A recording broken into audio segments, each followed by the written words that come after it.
Hello and welcome to Chris's Retro Corner. I'm Chris, this is my Retro Corner, and this is my CGL Galaxy Twinvader. In a previous video, and I'll link it just up here, we had a quick look around. I attempted to turn this on, and it did turn on. I wasn't expecting it at all, which is quite a surprise, because when you look at this, it's not exactly in the best of nick. So I'll show you around quickly. You may see that there's still some grot and nonsense in various places along this device. But yeah, it did actually switch on. It's quite a surprise. So what I'm going to try and do is I will demonstrate. So a quick look. We'll pop it on. See, just there. We'll start a game, hopefully. Maybe. There we go. But you can see that the little ship doesn't move when I do anything with the joystick. So, cool, blimey, the switch is still a bit stiff. I may have to clean it up a little bit. So what I want to do today really is just try and get that joystick working. Many special thanks to Russ from the Retro Vintage Handheld and Tabletop Electronic Games Facebook group. He was really kind. He knew I was struggling with this, and when he refurbed his, he sent me some pictures from the inside of it. So I've got a rough idea of what I'm looking at when I open this, which is great. It's really helpful. Thank you very much, Russ. Appreciate that a lot. So let's not muck about. Let's go straight into this, get it disassembled, and see what the state of play is.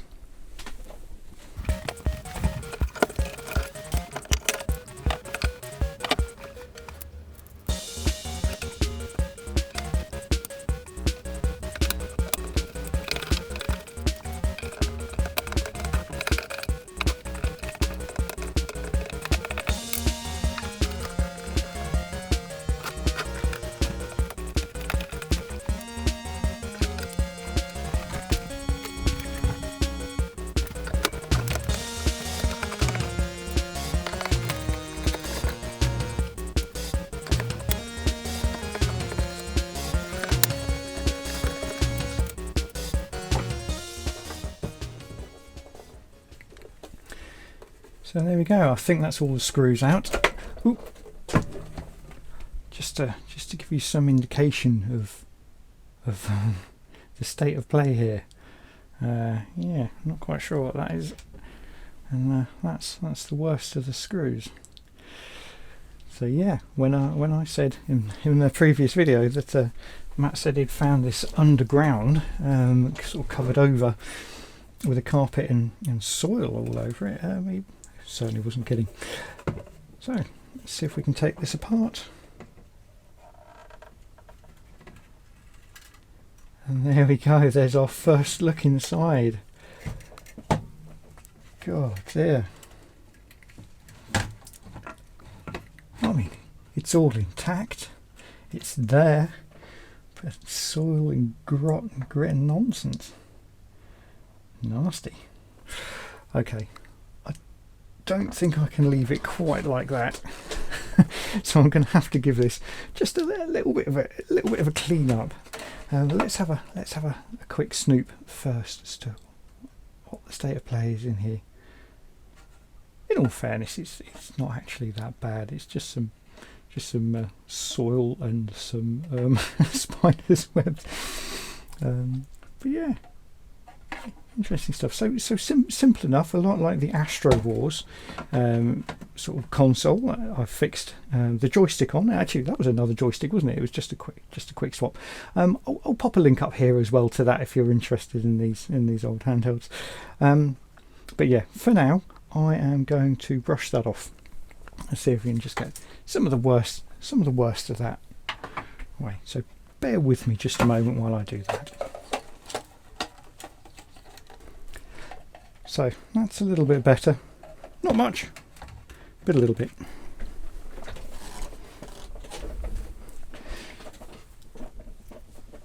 So let's have a quick look at what's under here then.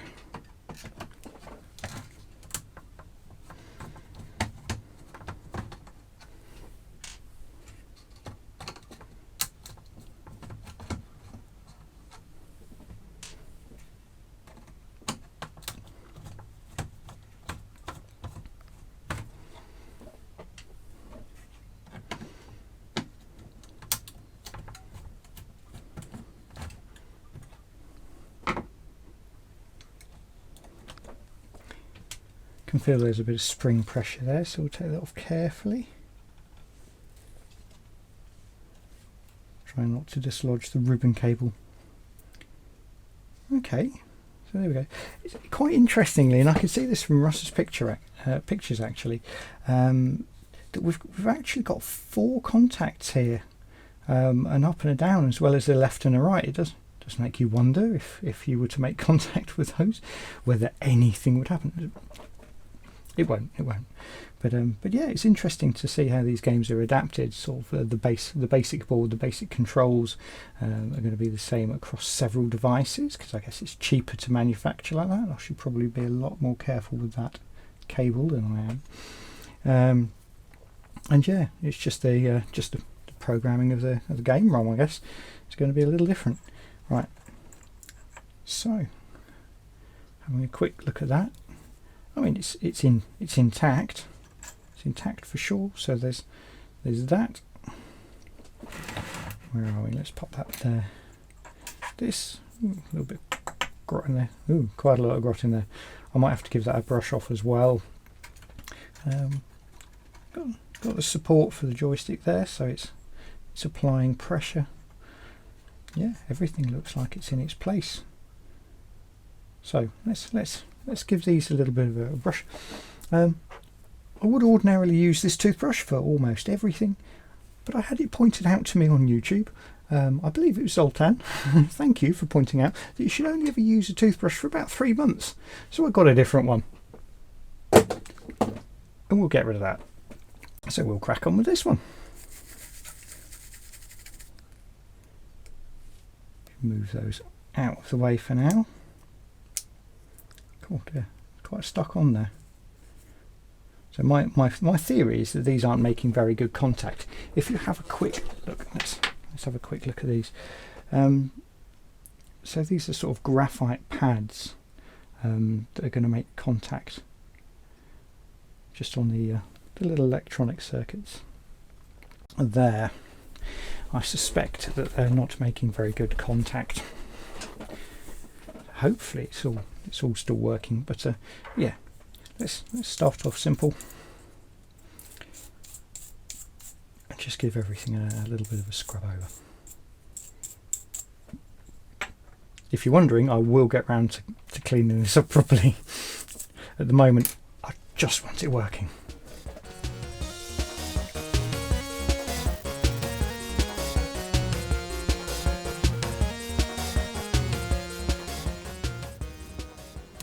So let's find ourselves some contact cleaner. A little bit on the brush. And then just onto this little board here. The up and downs are actually a little corroded there, I guess, because they haven't got they didn't have the little cup over them. Not that it matters too much. I don't think we're using them, so so yeah, I'm not too worried about those. Right, what we also want to do is give these little fellas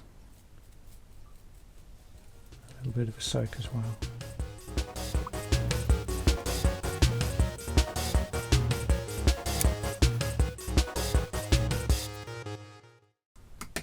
Oh, it's going to start a whole new part of the project that I wasn't going to embark upon today.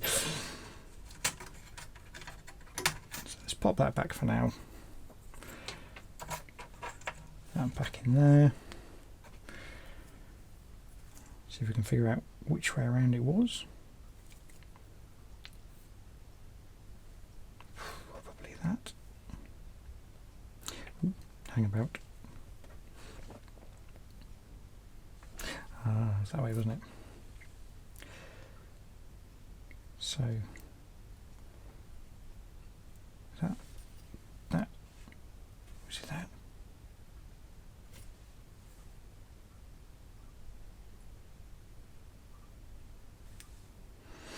Oh, this is the bit where you should have really paid attention, Chris.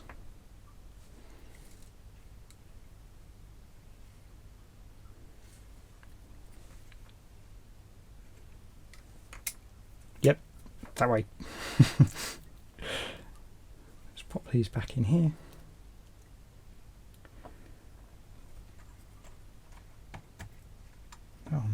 that.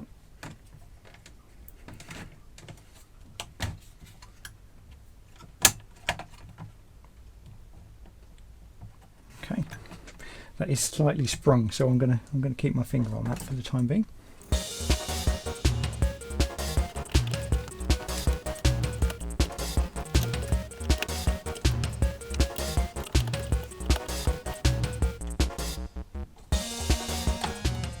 Taking a second or so to find the thread there. I don't want to cross thread it.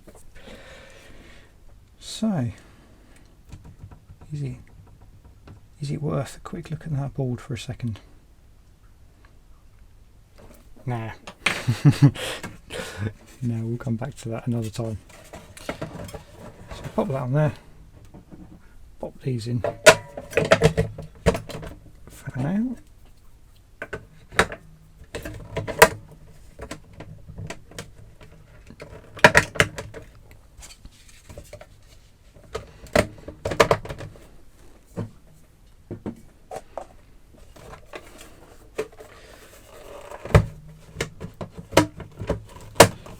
Go. We'll pop it on and see if it's see if our little ship's moving. Let's give it a go. Oh yes, straight into the path of the oncoming invader. There we go. As simple as that. Fantastic. Can I shoot at anything? Yes, I can. There we go. Wow, working. That is the weirdest thing because it's all directions. But yeah, I think that was pretty successful, don't you? Let's give that another go.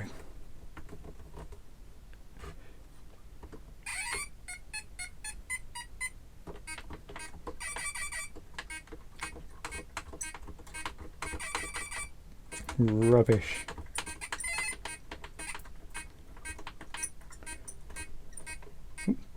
It'd be easier if I could see what I was doing. Right. Okay, for now I'm going to pop the screws back into that. And I shall look at starting to clear that up another day.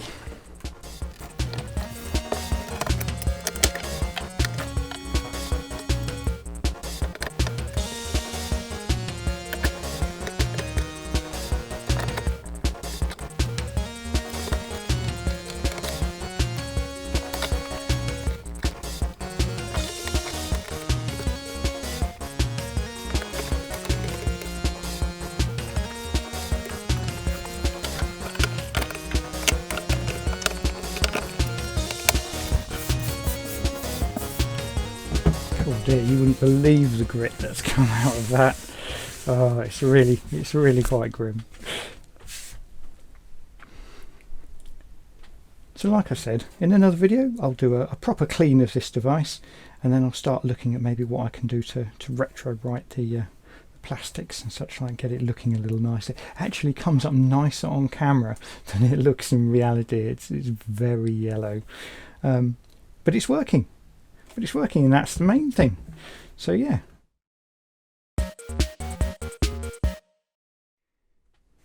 So CGL Galaxy Twinvader. It's another Invaders clone, but with a little bit of a difference. So this is made in 1981 by Hazawa Corporation of Tokyo, Japan, and it was made in Taiwan. So again, it's a Space Invaders clone. There are a couple of little twists. The little invaders from the top, they don't work their way across, they shoot down at you. And also sometimes you get a twin vader and they come down as a pair, and if you do shoot them they'll separate and then carry on down at you. So yeah, it's a slightly different take on the gameplay. So yeah, thanks again to Russ for helping me out there, sort of giving me a bit of a heads up as to what I was going to expect when I open this up. But for now I think it's time for some gameplay. So we need a slightly different camera angle, maybe a little lower down, like this. We need to pop that on, and then to get the best experience of these devices I think we need to turn the lights off. So 1, 2, 3, Yeah, retro gameplay at night. Right, here we go. Here we go. Let's give this a go.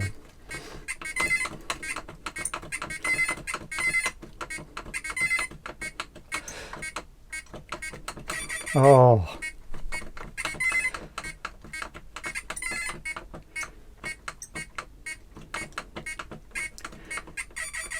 Oh, rubbish.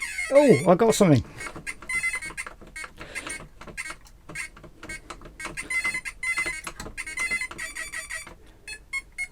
Ah, and I'm dead again. So, thanks for watching, and I'll look forward to seeing you again in another video soon.